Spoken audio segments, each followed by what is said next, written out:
এই mini transparent হিলটা কিভাবে আমি সুপার ক্লে দিয়ে বানিয়েছি আর দুটো পাটি জুতোকে কিভাবে সমান করতে হয় তার টিপসও থাকছে আজকের এই ভিডিওতে। তোমরা পিঙ্ক কালার ট্রান্সপারেন্ট হিলটা দেখে ওর মেকিং টিউটোরিয়ালটা চেয়েছিলে, কিন্তু আমার কাছে ভিডিওগুলো ছিল না, তাই আরও একটা বানিয়ে ফেললাম। এবারে একটু অন্য কালারের, অন্য ডিজাইন, তবে প্রসেসটা অলমোস্ট একই। দুটো জুতোকে পুরোপুরি সমান করতে গেলে প্রথমেই করতে হবে ক্লেটাকে সমান ভাগে ভাগ করতে হবে। এখানেও আমি তাই করলাম, দুটো ক্লেকে সমান ভাগে ভাগ করে নিয়েছি। প্রথমে আমি জুতোর শোলটা বানিয়ে নিচ্ছি।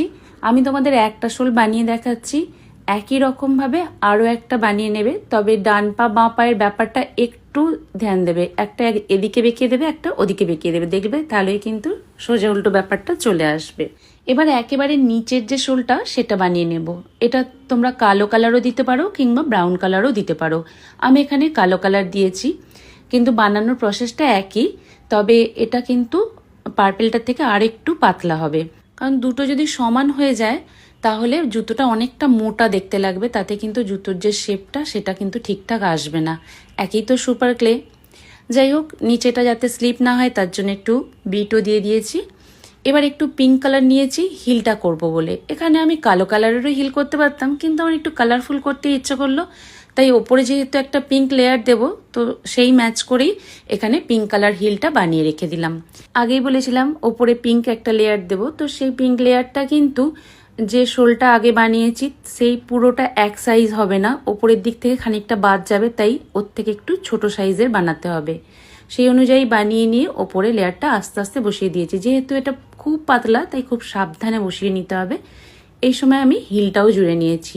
যেহেতু আমি ট্রান্সপারেন্ট হিল বানাচ্ছি তাই ট্রান্সপারেন্ট পেপার তো লাগবেই, সেটাকে আমি কাটিং করে নিয়েছি। সঙ্গে নিয়েছি ফেভিকুইক। ফেভিকুইক না হলে কিন্তু এত চটপট জুড়তে পারবো না, তাই ফেভিকুইকটা খুব দরকার। তবে খুব সাবধানে করবে যেন হাত লেগে না যায়, হাতটা লেগে গেলে কিন্তু জুতোর সঙ্গে জুড়ে যাবে। তাই খুব সাবধানে কোনো কিছু সাহায্যে করার চেষ্টা করবে। আর যদি ফেভিকুইক দিয়ে করতে অসুবিধাও হয় তাহলে ফেভিকল দিয়েও করতে পারো, তবে একটু ধৈর্য ধরে করতে হবে, কারণ ওটা চটপট এইভাবে জুড়ে যাবে না, একটু রেখে রেখে করতে হবে।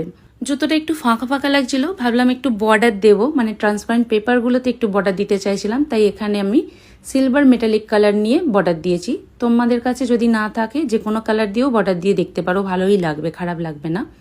যাই হোক, জুতোর আইডিয়াটা কেমন ছিল অবশ্যই কমেন্ট করে জানিও। আর আগের জুতোটা বেশি ভালো ছিল না এখনেরটা বেশি ভালো হলো সেটাও অবশ্যই আমাকে জানিও। আজকের মতো টাটা।